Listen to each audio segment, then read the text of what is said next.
Uma breve análise descritiva e comparativa da perestroika com a NEP de Lenin, de 1921 a 1923.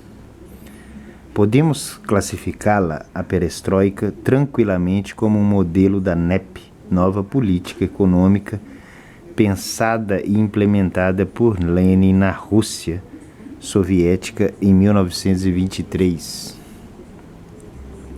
A única diferença está no aspecto temporal.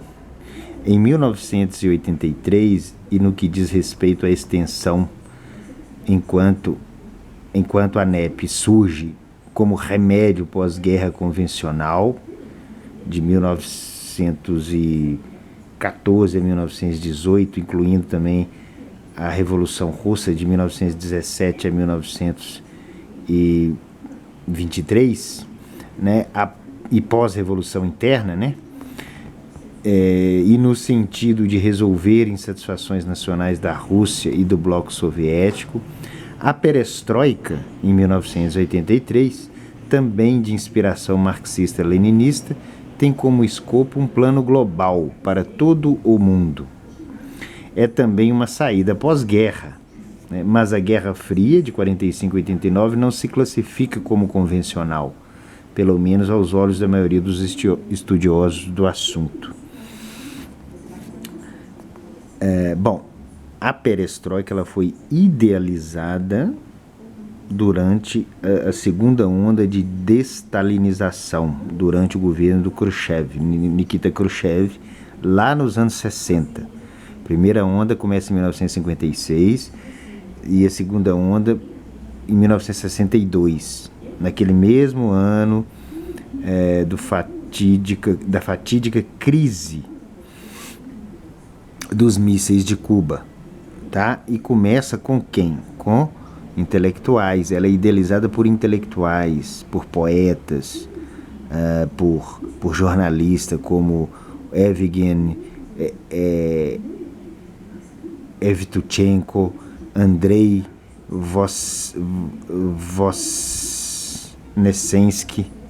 Voznesensky. Então são esse Evtuchenko esteve em Cuba, né, foi correspondente da União Soviética em Cuba. Então eles começam a idealizar o retorno ao Lenin, um afastamento do estilo stalinista, né, buscam paz, né, eles buscam mais pacifismo, mais economia, mais abertura, mais liberalismo cultural e liberalismo econômico também. Então a perestroika começa a ser pensada lá nessa segunda onda de destalinização com o Khrushchev, que começa a dar vozes a esses literatos como Boris Pasternak, o próprio muito conhecido aí, o romancista, o Solzhenitsyn, né? Solzhenitsyn.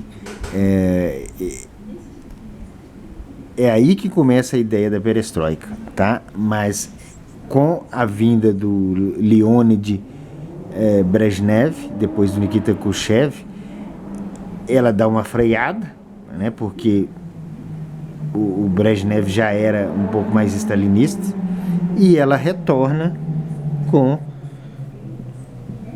as ideias da perestroika, retorna com as primeiras conferências bilaterais entre Estados Unidos e China, já nos anos 80, né, 83 que eu ponho aqui, né. Continuemos aqui, ó. Marx e Engels, talvez pelas influências de Henry de Saint-Simon e Augusto Comte, enxergavam na Revolução Socialista uma ciência, ou o agir científico de uma minoria sábia, que conduziria as massas ao triunfo futuro. Lenin, porém, inova. Discussões de juventude com o liberal Peter von Struve e com outros marxistas revisionistas, tais como Eduard Bernstein e George Sorel. Eduard Bernstein era o inventariante dos manuscritos de Engels, tá? Este, que é George Sorel, inclusive classificado como um abre aspas, conservador revolucionário, fecha aspas, né? É um dos... o Jorge Sorella é uma das bases, né, do fascismo italiano, né? Introduzem no principal líder, o bolchevique, o Lenin, a convicção de que a revolução socialista se aproxima mais de uma arte, né? Tá aí mais uma correlação que nós podemos fazer com aqueles poetas, jornalistas, intelectuais que eu afirmei aqui. Boris Pasternak não, ele mais cristão, e afastando também do leninismo, né, e do marxismo, mas o Evtuchenko, o Voznesensky, né, Andrei Voznesensky, esses sim, esses leninistas ainda, né? Só um minuto aqui.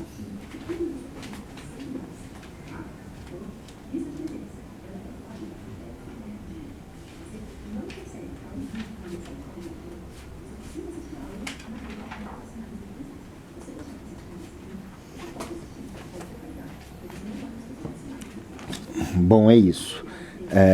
Então vamos lá, né? Como arte, né? Mais liberalismo, mais arte, menos pseudocientificidades, né? Voltar à doutrina de Lenin, né? Por isso, nunca se deve renunciar ao uso da força armada nos momentos propícios, né? Sun Tzu em A Arte da Guerra. Isso aí, tanto Nikita Khrushchev como o Leonid Brezhnev, né? Pós-Stalin, período pós-stalinista, o período de degelo, que eles chamam, da Guerra Fria, né? Tanto eles voltaram a Lenin, a arte política de Lenin, né? Afastaram-se de Stalin, mas continuaram usando força física, exército, expansão, tanto que o Brezhnev tentou invadir aqui, através do Equador, a calha norte da Amazônia, né? Me parece que em 82, no último ano do governo dele. Então o Nikita Khrushchev também avançou muito, inclusive na Península Arábica, né? No Congo, em vários outros lugares, né? Mas sempre a violência, sempre de maneira coletiva, de forma a distribuir as responsabilidades da violência e do terror por toda a massa revolucionária. Porque a agressão, o uso do poder físico é um sacrifício também para o agressor, e as minorias não podem gozar da impunidade por muito tempo, as minorias, né? Então o risco deve ser de toda uma classe ou de uma coletividade de proporção quantitativa considerável, difícil e trabalhosa de ser detida, de ser condenada e punida. Eis um dogma da tradição marxista-leninista.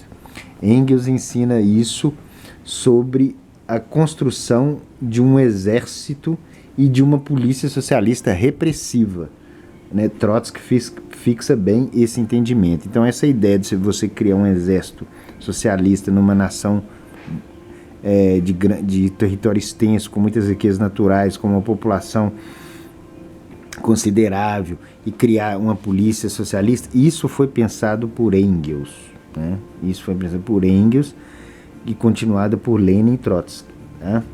Eis a legitimação das execuções sumárias do regime soviético. A maioria do povo forma os conselhos, né? Os conselhos elegem os comissários elaboram as leis. Logo, a aplicação das leis marciais representa a vontade democrática da maioria do povo, fecha aspas, entre aspas, né? Então, quer dizer, a União Soviética e a Rússia, ela tinha uns pequenos distritos que eles chamavam de raions, e tinha os raikons, que eram os comitês inferiores, mais locais, né? Os comitês distritais eram raions, né? E os raikons tinham a função, que eram os comitês locais, tinham a função de supervisionar todos os aspectos da vida local, incluindo a economia, a política, a cultura, divertimento, distrações e lazer, né? E reportavam tudo aos níveis mais superiores da hierarquia partidária, né? Esses raikons, esses comitês locais, passavam tudo para os comitês mais superiores, comitês centrais, etc. e tal, né? Vamos lá então. Portanto, enquanto não se conseguem essa progressividade desejada, a inteligência estratégica consiste em recuar, aceitar os socialismos revisionista e evolucionista. Então a perestroika já é uma revisão, a destalinização, a revisão do stalinismo e a aposta no evolucionismo, voltar para o marxismo legal através das leis, do costume, da persuasão, das mudanças da arte, etc. e tal. Aceitar o marxismo legal, o avanço revolucionário pelas vias da lei, pela mudança dos comportamentos ao invés dos métodos violentos e das rupturas drásticas. Enquanto se alimenta o socialismo gradual, vão se renovando as forças morais do marxismo e estruturando novas forças físicas, juventudes, dispostas à próxima luta armada oportuna. Então, quer dizer, dá um recuo, fica na cultura, na persuasão, no comportamento, no estilo de vida, apostando no socialismo legal, né? Não com menos coerção, tanto que esses Raikons, que a abreviação refere a um comitê do partido em nível distrital inferior, inclui também a juventude comunista, chamada de Komsomol, tá? Então tem todas essas nuances, né? Essas estratégias, né? Aí, enquanto isso, eles vão tentando formar a juventude para criar novas forças físicas para a luta armada oportuna. E, caso não cheguem o tempo de lutas definitivas, vão se formando um exército e forças policiais de segurança interna, com jovens eficientemente doutrinados conforme o novo regime, o socialismo possível do tempo presente. Isso está na poesia de um desses poetas que eu citei aqui. Existe uma coleção do Andrei Voznesensky, que ele trata dessa questão do presente, né? Quer dizer, apagando aquele passado stalinista e apostando, me parece que é alguma coisa assim ligada a saudades do presente, né? Então tem tudo isso. A perestroika, então, regressa ao leninismo, como bem descreve o seu porta-voz Gorbachev. A China moderna, a partir da presidência de Li Xianyan, que presidiu a China de 83 a 88, segue o mesmo plano estratégico. Para reforçar o argumento, vejamos o que o historiador Karl Greenberg explica sobre a NEP, Nova Política Econômica de Vladimir Lenin, né? Pensada de 21 a 22, em 22 ele promulga, outorga, né, o Tratado da União das Repúblicas Socialistas Soviéticas.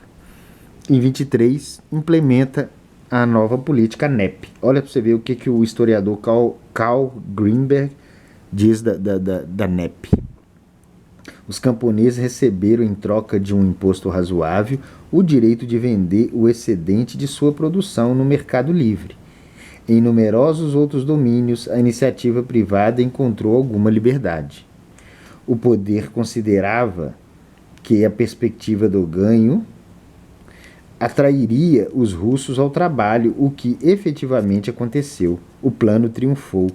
Reservas até então escondidas apareceram subitamente e um reforço da produção abriu novas perspectivas. A NEP constituiu um êxito, apesar do regresso simultâneo da especulação e da fraude. Todavia, a nova política econômica só dizia respeito à agricultura e aos bens de consumo. O Estado mantinha a alta direção da economia nacional.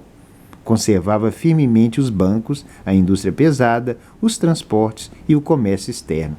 Isto é, a macroeconomia na mão do Estado comunista, né?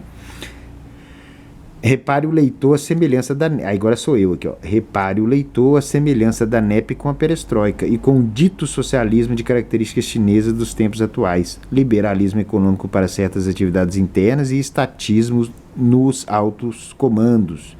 Os escritos do historiador Greenberg continuam reforçando ainda mais as semelhanças entre os programas estratégicos, isto é, NEP e perestroika. Ó. Ele continua, agora Greenberg.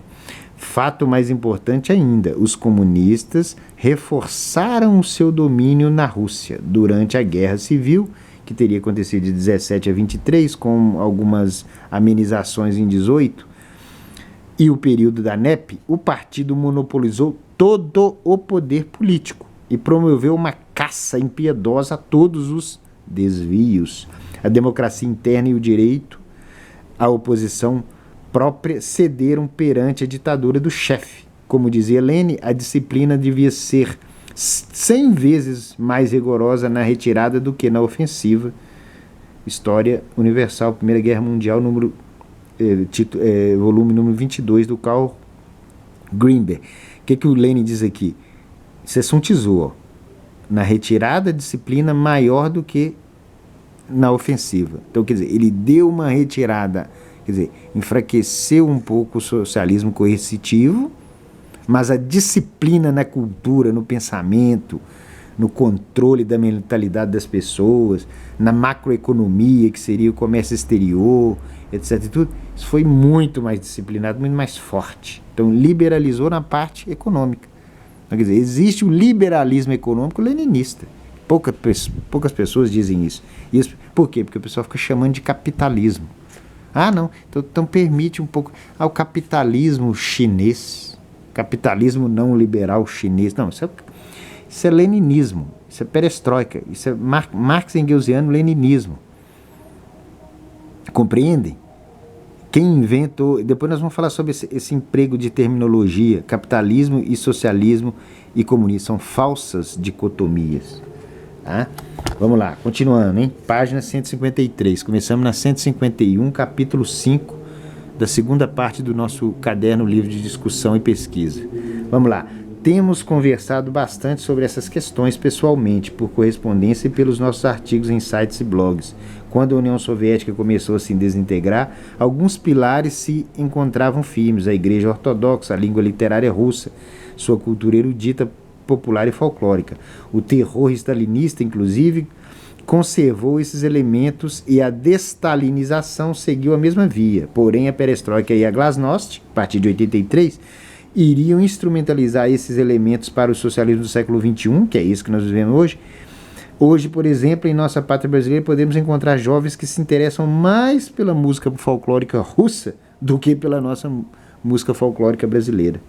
Alguns conservadores e liberais perceberam esse plano, mas não se prepararam para enfrentá-lo no campo do soft power.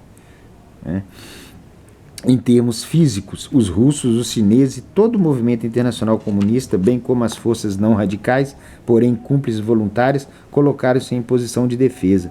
Mas em termos de mercado, doutrina, cultura e praxis, lançaram a ofensiva mais bélica e sutil que algum estrategista poderia imaginar. Aliaram todas as vertentes de socialismo que vimos nas páginas anteriores.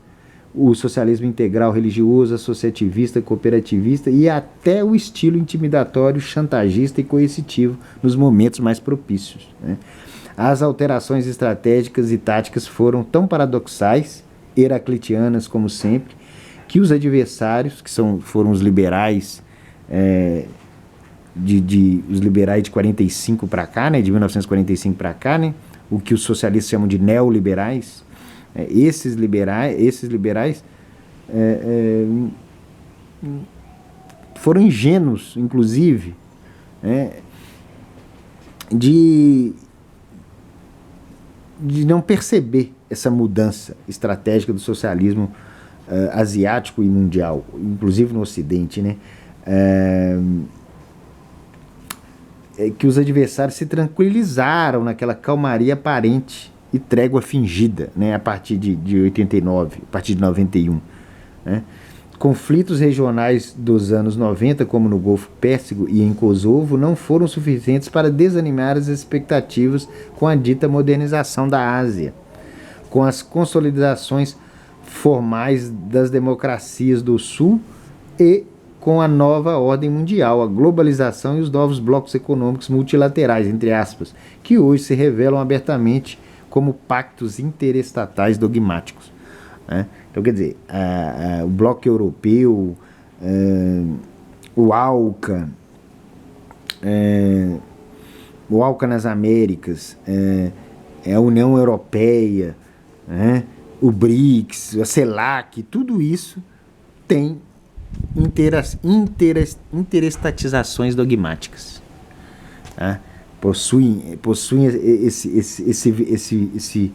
esse teor, não é apenas comércio de bens de consumo. Né?